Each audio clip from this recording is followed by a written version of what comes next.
Have you ever looked up at the stars and felt a deep, undeniable pull, a sense of belonging to something much bigger than our tiny blue planet? What if I told you that feeling is a memory of a time when humanity wasn't confined to Earth, but roamed the cosmos freely? And what if I told you that the very organization we believe is our gateway to the stars is actually the gatekeeper, designed to keep us locked in? Let's talk about NASA. We know it as the National Aeronautics and Space Administration. But some believe its true name holds a darker secret: never allowed in space again. This sounds like a wild conspiracy theory, right? But stick with me, because the breadcrumbs lead to some truly mind-bending places, connecting ancient knowledge, advanced mathematics, and the very fabric of our reality. It all starts with a simple shape, a symbol you see everywhere, the lowercase letter F. Think about it: Facebook, Forte, Fendi. It's in our language, our logos, our culture. But what if this F isn't just a letter? What if it's a simplified representation of one of the most profound mathematical discoveries ever made, the Mandelbrot set? For those who don't know, the Mandelbrot set is an infinitely complex fractal. When you zoom into it, you find smaller and smaller copies of the whole shape, forever. It's a map of infinity, a visual representation of how simple rules can create endless complexity. Now look at the main shape of the Mandelbrot set. It has a large cardioid, a main body, and a smaller circle attached to its left. From a certain angle, it bears a striking resemblance to a stylized lowercase f. The theory suggests that this isn't a coincidence. This symbol, embedded in our collective consciousness, is a constant, subconscious reminder of the key we've forgotten. So what does a pretty fractal have to do with space travel? Everything. Proponents of this idea believe the Mandelbrot set isn't just a mathematical object, it's a blueprint of the universe itself. The universe, they say, is fractal.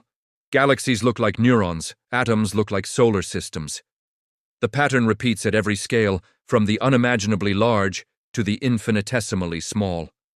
This is the principle of as above, so below. The Mandelbrot set is the formula that governs this scaling, the cosmic operating system. And mastery of this formula is the true key to traversing the cosmos. Think about how we currently try to travel in space. We use brute force. We build massive rockets, burn incredible amounts of chemical fuel, and hurl metal cans through the void. It's slow, inefficient, and incredibly dangerous. It's like trying to cross an ocean in a rowboat. We're trapped by the tyranny of distance. We measure things in light years, a distance so vast it feels like a cosmic joke. But what if distance is just a matter of perspective? What if the universe isn't something you travel through, but something you scale within? This is where things get really interesting, and it sounds a lot like science fiction. Remember Ant-Man? He doesn't fly in a tiny ship. He shrinks, manipulating the space between atoms to travel vast distances relative to his size. The theory posits that this is how true interstellar travel works. It's not about covering distance, it's about changing your scale. To go from Earth to a distant star system, you don't fly across the void. You scale down, entering the quantum realm, the subatomic level, where the rules of space and time are fundamentally different. At the quantum level, the universe is a sea of vibrating energy and interconnected probabilities. Distance becomes meaningless. By navigating this quantum foam, you could essentially re-emerge or scale back up at any other point in the universe almost instantaneously. You're not traveling through space, you're changing your address within the fractal. And the map for this navigation? The Mandelbrot set. It's the user interface for reality. Understanding its intricate pathways and nodes would allow a consciousness to navigate the fractal geometry of space-time itself. If this technology is possible, why aren't we using it?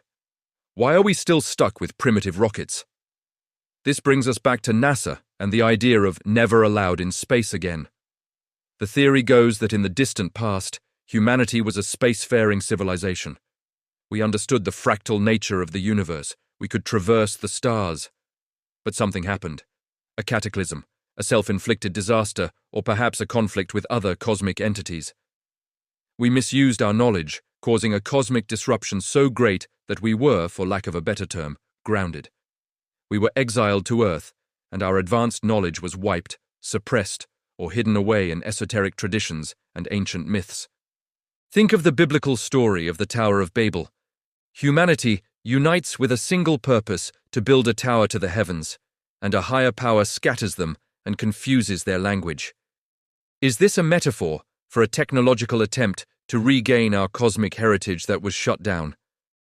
Ancient texts from the Sumerians to the Vedas are filled with stories of flying machines, gods from the sky, and cosmic wars. Are these just myths, or are they fragmented memories of a lost history? According to this theory, NASA was established not to explore space, but to control the narrative. Its purpose is to present a specific, limited version of space exploration, one that emphasizes the impossibility of interstellar travel, the vast empty distances, and the incredible cost and danger.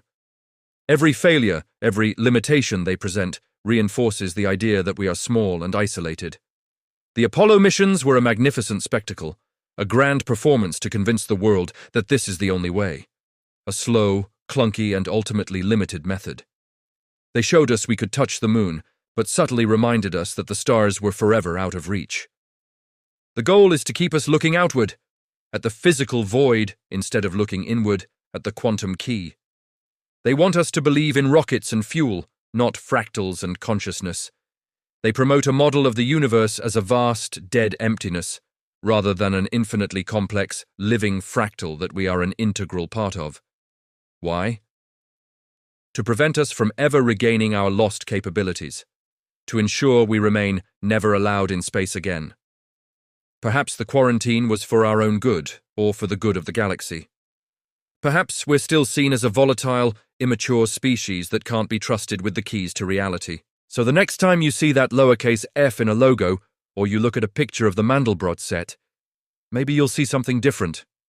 Not just a letter or a mathematical curiosity, but a hidden symbol of our lost birthright. A map of the universe waiting to be read. The truth might be stranger than any science fiction we could ever imagine. It suggests that the greatest journey isn't to the stars out there, but to the universe within. By mastering ourselves and the fundamental patterns of existence, we might just find that we never needed a rocket ship in the first place. The final frontier isn't space, it's scale. What do you think? Is this a fascinating lens through which to view our reality, or just another internet rabbit hole? The beauty of these ideas is that they expand our minds and challenge us to question the reality we're presented.